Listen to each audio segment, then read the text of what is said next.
कृष्णा, जय श्री हरि। ओम नमः शिवाय। आप सभी का हमारे चैनल आध्यात्मिक सागर में हार्दिक स्वागत है। आज आप सुनेंगे मार्गशीर्ष मास महात्म्य का अध्याय 6। इससे पहले के अध्याय में आपने श्री राधा रानी के स्तोत्र श्री राधा कवच के बारे में सुना था। आज आप सुनेंगे श्री दुर्गा जी के 16 नामों की व्याख्या और दुर्गा जी की उत्पत्ति कैसे हुई, उनके पूजन की परंपरा क्या है और बहुत सी कथाओं के बारे में। प्रेम से बोलिए जय जय श्री राधे कृष्णा। देवर्षि नारद ने श्री नारायण से कहा, हे ब्राह्मण, मैंने अत्यंत अद्भुत संपूर्ण उपाख्यानों को सुना। अब दुर्गा जी के उत्तम उपाख्यान को सुनना चाहता हूँ। वेद की कौथुमी शाखा में जो दुर्गा, नारायणी, ईशाना, विष्णु माया, शिवा, सती, नित्या, सत्या, भगवती, सर्वाणी, सर्वमंगला, अंबिका, वैष्णवी, गौरी, पार्वती और सनातनी, ये 16 नाम बताए गए हैं। वे सबके लिए कल्याणदायक हैं। वेद वेत्ताओं में श्रेष्ठ नारायण इन 16 नामों का जो उत्तम अर्थ है वह सबको अभीष्ट है। उसमें सर्वसम्मत वेदोक्त अर्थ को आप बताइए। पहले किसने दुर्गा जी की पूजा की है, फिर दूसरी, तीसरी और चौथी बार किन किन लोगों ने उनका सर्वत्र पूजन किया है। श्री नारायण ने कहा, देवर्षि, भगवान विष्णु ने वेद में इन 16 नामों का अर्थ किया है। महामुने, अब देवी का वेदोक्त उपाख्यान सुनो। पहले पहल परमात्मा श्री कृष्ण ने सृष्टि के आदि काल में गोलोकवर्ती वृंदावन के रास मंडल में देवी की पूजा की थी। दूसरी बार मधु और कैटभ से भय प्राप्त होने पर ब्रह्मा जी ने उनकी पूजा की। तीसरी बार त्रिपुरारी महादेव ने त्रिपुर से प्रेरित होकर देवी का पूजन किया था। चौथी बार पहले दुर्वासा के शाप से राज्य लक्ष्मी से भ्रष्ट हुए देवराज इंद्र ने भक्ति भाव के साथ देवी भगवती सती की समाराधना की थी। तब से मुनींद्रों, सिद्धेंद्रों, देवताओं तथा श्रेष्ठ महर्षियों द्वारा संपूर्ण विश्व में सब ओर और सदा देवी की पूजा होने लगी। मुने, पूर्व काल में संपूर्ण देवताओं के तेज पुंज से देवी प्रकट हुई थी। उस समय सब देवताओं ने अस्त्र, शस्त्र और आभूषण दिए थे। उन्हीं दुर्गा देवी ने दुर्ग आदि दैत्यों का वध किया और देवताओं को अभीष्ट वर के साथ स्वराज्य दिया। दूसरे कल्प में महात्मा राजा सुरथ ने, जो मेधस ऋषि के शिष्य थे, सरिता के तट पर मिट्टी की मूर्ति में देवी की पूजा की थी। उन्होंने वेदोक्त 16 उपचार अर्पित करके विधिवत पूजन और ध्यान के बाद कवच धारण किया तथा परिहार नामक स्तुति करके अभीष्ट वर पाया। इसी तरह उसी सरिता के तट पर उसी मृण्मयी मूर्ति में एक वैश्य ने भी देवी की पूजा करके मोक्ष प्राप्त किया। राजा और वैश्य ने नेत्रों से आंसू बहाते हुए दोनों हाथ जोड़कर देवी की स्तुति की और उनकी उस मृण्मयी प्रतिमा का नदी के निर्मल गंभीर जल में विसर्जन कर दिया। वैसी मृण्मयी प्रतिमा को जलमग्न हुई देखकर राजा और वैश्य दोनों रो पड़े और वहां से अन्यत्र चले गए। वैश्य ने देह त्याग करके जन्मांतर में पुष्कर तीर्थ में दुष्कर तपस्या की और दुर्गा देवी के वरदान से वे गोलोक धाम में चले गए। राजा अपने निष्कंटक राज्य को लौट गए और वहां सबके आदरणीय होकर बलपूर्वक शासन करने लगे। उन्होंने 60,000 वर्षों तक राज्य भोग किया। फिर अपनी पत्नी तथा राज्य का भार पुत्र को सौंपकर वे काल योग से पुष्कर में तप करके दूसरे जन्म में सावर्णी मनु हुए।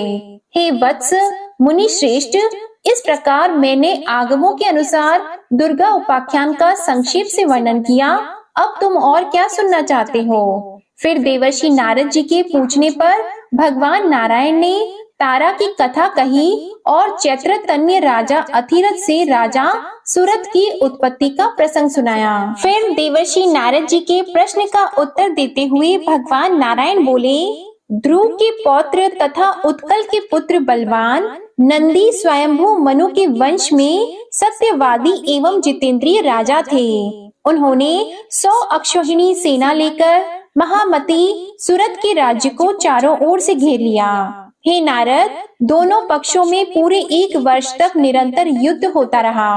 अंत में चिरंजीवी वैष्णव नरेश नंदी ने सुरत पर विजय पाई और नंदी ने उन्हें राज्य से बाहर कर दिया।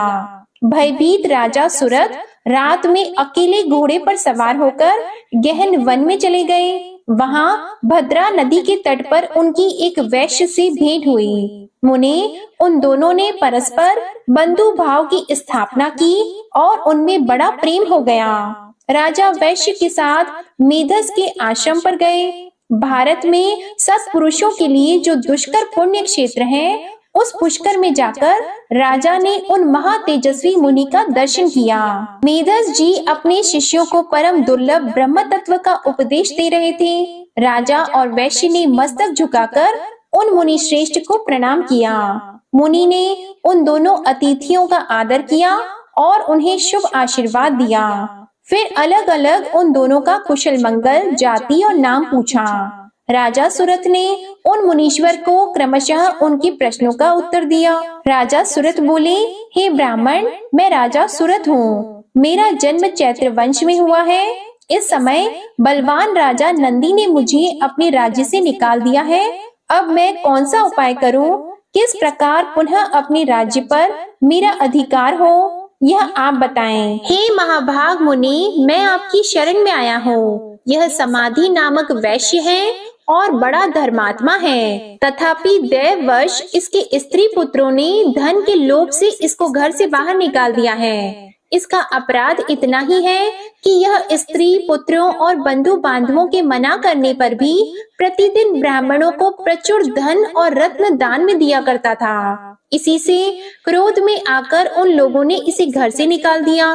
फिर शोक के कारण वे पुनः इसका अन्वेषण करते हुए आए, परंतु यह पवित्र, ज्ञानी और विरक्त वैश्य उनके आग्रह करने पर भी घर को नहीं लौटा। तब इसके पुत्र भी पितृ शोक से संतप्त होकर सब कर्मों से विरक्त हो गए और सारा धन ब्राह्मणों को देकर घर छोड़कर वन को चले गए। श्री हरि का परम दुर्लभ दास्य प्राप्त हो, यही इस वैश्य का अभीष्ट मनोरथ है। इस निष्काम वैश्य को वह अभीष्ट वस्तु कैसे प्राप्त होगी, यह बात आप विस्तार पूर्वक बताने की कृपा करें। श्री मेधस ने कहा, राजन, निर्गुण परमात्मा श्री कृष्ण की आज्ञा से दुर्लंघ्य त्रिगुणमयी विष्णु माया संपूर्ण विश्व को अपनी माया से आच्छन्न कर देती है। वह कृपामयी देवी जिन धर्मात्मा पुरुषों पर कृपा करती है, उन्हें दया करके परम दुर्लभ श्री कृष्ण भक्ति प्रदान करती है। नरेश्वर, परंतु जिन मायावी पुरुषों पर विष्णु माया दया नहीं करती है, उन दुर्गति ग्रस्त जीवों को माया द्वारा ही मोह जाल से बांध देती है। राजन, मैं प्रचेता का पुत्र और ब्रह्मा जी का पौत्र हूँ तथा भगवान शंकर से ज्ञान प्राप्त करके परमात्मा श्री कृष्ण का भजन करता हूँ। महाराज, नदी के तट पर जाओ और सनातनी दुर्गा का भजन करो। तुम्हारे मन में राज्य की कामना है, इसलिए वे देवी तुम्हें आवर्णी बुद्धि प्रदान करेंगी और इस निष्काम वैष्णव वैश्य को वे कृपामयी वैष्णवी देवी शुद्ध विवेचना बुद्धि देंगी। ऐसा कहकर कृपा निधान मुनिवर मेधस ने उन दोनों को दुर्गा जी की पूजा की विधि, स्तोत्र, कवच और मंत्र का उपदेश दिया। वैश्य ने उन कृपामयी देवी की आराधना करके मोक्ष प्राप्त किया तथा राजा को अपना अभीष्ट राज्य, मनु का पद और मनोवांछित परम ऐश्वर्य प्राप्त हुआ। इस प्रकार मैंने सुखद, सारभूत एवं मोक्षदायक परम उत्तम दुर्गा का उपाख्यान पूर्ण रूप से सुना दिया। अब तुम और क्या सुनना चाहते हो? अब देवर्षि नारद ने पूछा, हे भगवान, जो सर्वोत्कृष्ट मूढ़ों के लिए ज्ञान की वृद्धि करने वाला तथा अमृत का उत्तम सागर है, उस उपाख्यान को मैंने सुन लिया। अब मैं गणपति खंड को, जो मनुष्यों के संपूर्ण मंगलों का भी मंगल स्वरूप तथा गणेश जी के जन्म वृतांत से परिपूर्ण है, उसे सुनना चाहता हूँ। हे जगदीश्वर, भला पार्वती जी के शुभ उदर से सुर श्रेष्ठ गणेश की उत्पत्ति कैसे हुई? किस प्रकार पार्वती देवी ने ऐसे पुत्र को प्राप्त किया? गणेश जी किस देवता के अंश से उत्पन्न हुए थे? उन्हें जन्म क्यों लेना पड़ा? वे अयोनिज थे अथवा किसी योनि से उत्पन्न हुए थे? उनका ब्रह्म तेज कैसा था, उनमें कितना पराक्रम था, उनकी तपस्या कैसी थी, वे कितने ज्ञानी थे तथा उनका यश कितना निर्मल था। जगदीश्वर नारायण, शंभु और ब्रह्मा के रहते हुए संपूर्ण विश्व में उनकी अग्र पूजा क्यों होती है? वे हाथी के मुख वाले एकदंत तथा विशाल तोंद वाले कैसे हो गए? हे महाभाग, पुराणों में उनके रहस्यमय जन्म वृतांत का वर्णन किया गया है। आप उस परम मनोहर तथा अत्यंत विस्तृत चरित्र को पूर्ण रूप से वर्णन कीजिए, क्योंकि उसे सुनने के लिए मुझे परम कौतूहल हो रहा है। श्री नारायण ने कहा, नारद, मैं उस परम अद्भुत रहस्य का वर्णन करता हूँ, सुनो। वह पाप संताप का हरण करने वाला, संपूर्ण विघ्नों का विनाशक, समस्त मंगलों का दाता, सार रूप निखिल श्रुतियों के लिए मनोहर सुखप्रद, मोक्ष का बीज तथा पापों का मूलोच्छेद करने वाला है। दैत्यों द्वारा पीड़ित हुए देवताओं की तेजो राशि से उत्पन्न हुई देवी ने दैत्य समुदाय का संहार कर डाला। फिर वे दक्ष की कन्या होकर प्रकट हुई। उस समय उन देवी का नाम सती था। उन्होंने अपने स्वामी शिव जी की निंदा होने के कारण योग धारणा द्वारा अपने शरीर का परित्याग कर दिया और फिर शैलराज की प्रिय पत्नी मैना के पेट से जन्म लिया। पर्वतराज ने उन पार्वती जी का विवाह शंकर जी के साथ कर दिया। तब महादेव जी उन्हें साथ लेकर निर्जन वन में चले गए। वहां दीर्घ काल तक शंकर पार्वती का विहार चलता रहा। जब देवताओं ने आकर विहार से विरत होने के लिए उनसे प्रार्थना की, तब भगवान शंकर विरत हो गए। उस समय महादेव जी का शुक्र भूमि पर गिर पड़ा, जिससे स्कंद कार्तिकेय उत्पन्न हुए। तब पार्वती जी ने श्री शंकर जी से एक श्रेष्ठ पुत्र के लिए प्रार्थना की। इस पर महादेव जी ने कहा, पार्वती, मैं उपाय बताता हूँ, सुनो। उससे तुम्हारा परम कल्याण होगा, क्योंकि त्रिलोकी में उपाय करने से कार्य सिद्धि होती ही है। मैं तुमसे जिस उपाय का वर्णन करूँगा वह संपूर्ण अभीष्ट सिद्धि का बीज रूप, परम मंगलदायक तथा मन को हर्ष प्रदान करने वाला है। वरानने, तुम श्री हरि की आराधना करके व्रत आरंभ करो। 1 वर्ष तक इसका अनुष्ठान करना होगा। इस व्रत का नाम है पुण्यक। यह महाकठोर बीज कल्पत्रु के समान अभीष्ट सिद्ध करने वाला, उत्कृष्ट, सुखदायक, पुण्यदाता, सार रूप, पुत्रप्रद और समस्त संपत्तियों को देने वाला है। प्रिय, जैसे नदियों में गंगा, देवताओं में श्री हरि, वैष्णवों में मैं शिव, देवियों में तुम, वर्णों में ब्राह्मण, तीर्थों में पुष्कर, पुष्पों में पारिजात, पत्रों में तुलसी दल, पुण्य प्रदान करने वालों में एकादशी तिथि, वारों में पुण्यप्रद रविवार, मासों में मार्गशीर्ष, ऋतुओं में वसंत, वत्सरों में संवत्सर, युगों में कृत युग, पूजनियों में विद्या पढ़ाने वाले गुरु, गुरुजनों में माता, आप्तजनों में साध्वी पत्नी, विश्वस्तों में मन, धनों में रत्न, प्रिय जनों में पति, बंधु जनों में पुत्र, वृक्षों में कल्पतरु, फलों में आम का फल, वर्षों में भारतवर्ष, वनों में वृंदावन, स्त्रियों में शतरूपा, पुरियों में काशी, तेजस्वियों में सूर्य, सुखदाताओं में चंद्रमा, रूपवानों में कामदेव, शास्त्रों में वेद, सिद्धों में कपिल मुनि, वानरों में हनुमान, क्षेत्रों में ब्राह्मण का मुख, यश प्रदान करने वालों में विद्या तथा मनोहारिणी कविता, व्यापक वस्तुओं में आकाश, शरीर के अंगों में नेत्र, विभवों में हरि कथा, सुखों में हरि स्मरण, स्पर्शों में पुत्र का स्पर्श, पापों में असत्य भाषण, तपस्याओं में श्री हरि की सेवा, तपस्वियों में ब्रह्मा, अन्न में धान, पवित्र करने वालों में जल, शुद्ध पदार्थों में अग्नि, तेजस वस्तुओं में स्वर्ण, मीठे पदार्थों में प्रिय भाषण, पक्षियों में गरुड़, योगियों में कुमार सनत कुमार आदि, देवर्षियों में नारद, गंधर्वों में चित्ररथ, बुद्धिमानों में बृहस्पति, श्रेष्ठ कवियों में शुक्राचार्य, काव्यों में पुराण, क्षमाशीलों में पृथ्वी, लाभों में मुक्ति, संपत्तियों में हरि भक्ति, पवित्रों में वैष्णव, वर्णों में ओमकार, मंत्रों में विष्णु मंत्र, बीजों में प्रकृति, विद्वानों में वाणी, छंदों में गायत्री छंद, यक्षों में कुबेर, सर्पों में वासुकी नाग, पर्वतों में तुम्हारे पिता हिमवान, गौवों में सुरभि, वेदों में सामवेद, तृणों में कुश, सुखप्रदों में लक्ष्मी जी, शीघ्रगामियों में मन, अक्षरों में अकार, हितैषियों में पिता, यंत्रों में शालिग्राम शिला, पशु अस्थियों में विष्णु पंजर, चौपाइयों में सिंह,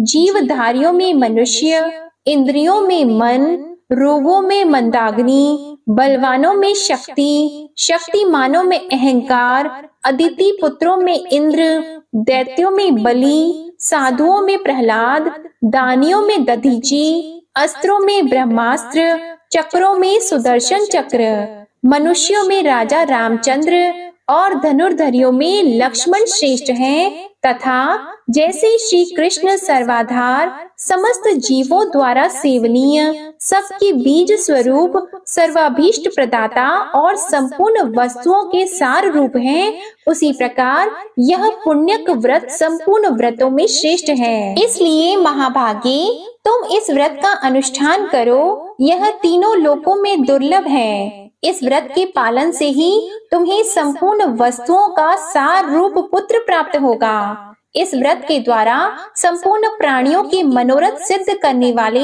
श्री कृष्ण की आराधना की जाती है, जिनके सेवन से मनुष्य अपने करोड़ों पितरों के साथ मुक्त हो जाता है। जो मनुष्य विष्णु मंत्र ग्रहण करके श्री हरि की सेवा करता है, वह भारतवर्ष में अपने जन्म धारण को सफल कर लेता है। वह अपने पूर्वजों का उद्धार करके निश्चय ही वैकुंठ में जाता है और श्री कृष्ण का पार्षद होकर सुख पूर्वक आनंद का उपभोग करता है। वह भक्त अपने भाई, बंधु बांधव, भृत्य, संगी साथी तथा अपनी स्त्री का उद्धार करके श्री हरि के परम पद को प्राप्त हो जाता है। इसलिए गिरिजे, तुम इस परम दुर्लभ विष्णु मंत्र को ग्रहण करो और उस व्रत काल में इसी मंत्र का जप करो, क्योंकि यह पितरों की मुक्ति का कारण है। यो कहकर भगवान शंकर गिरिजा के साथ तुरंत ही गंगा तट पर गए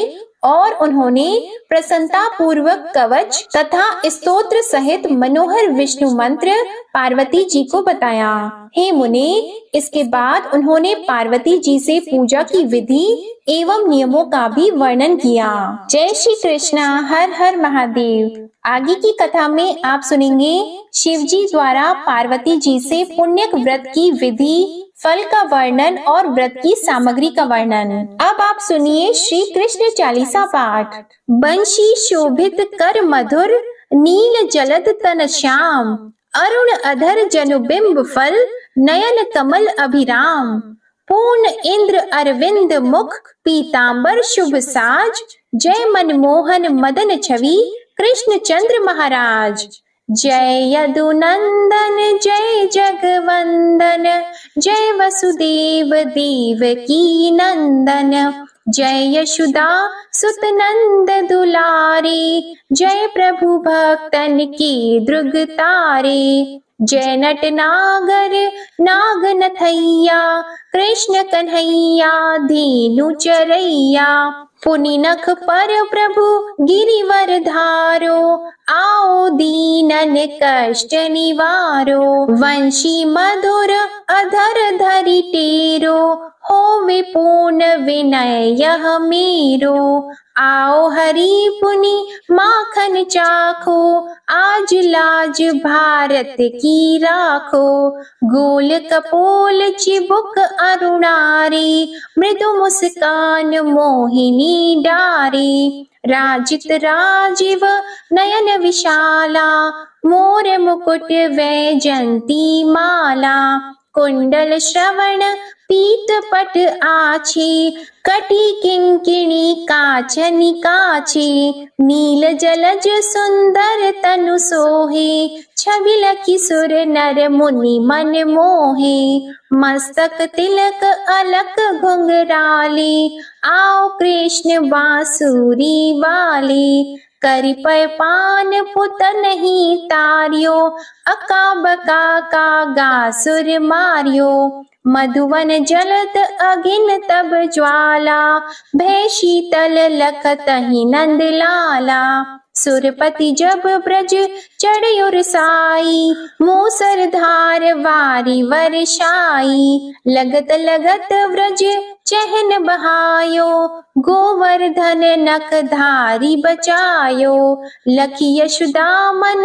भ्रम अधिकाई, मुख मंद 14 भुवन दिखाई, दुष्ट कंस अति उधम मचायो, कोटि कमल जब फूल मंगायो, नाथी कली यहीं तब तुम लीन है, चरण चिन्ह दे निर्भय कीन है, करि गोपिन संग रास विलासा, सबकी पूर्ण करि अभिलाषा, केतिक महा असुर संहार्यो, कंसहि केस पकड़ी दे मारियो, मात पिता की बंदी छुड़ाई, उग्रसेन कह राज दिलाई, महिषी मृतक छहो सुत लायो, मातु देव की शोक मिटायो, भौमासुर मुर दैत्य सहारी, लाए 68 सहस कुमारी, देवी मही तृण चीर सहारा, जरा सिंधु राक्षस कहि मारा, असुर बकासुर आदिक मारियो, भक्तन के तब कष्ट निवार्यो, दीन सुदामा की दुख टारियो, तंदुल 3 मूठ मुख डारियो। श्री कृष्ण चालीसा समाप्त होती है। प्रेम से बोलिए भगवान श्री कृष्ण की जय। आपको आज की कथा पसंद आई हो, चालीसा पसंद आई हो तो वीडियो को लाइक कीजिएगा, शेयर कीजिएगा, कमेंट में भगवान श्री कृष्ण जी की जय लिखिएगा और चैनल को भी सब्सक्राइब कीजिएगा। इसी के साथ आज आप हमारे चैनल पर मंगलवार की व्रत कथा भी जरूर सुनिएगा। जय श्री राधे कृष्णा।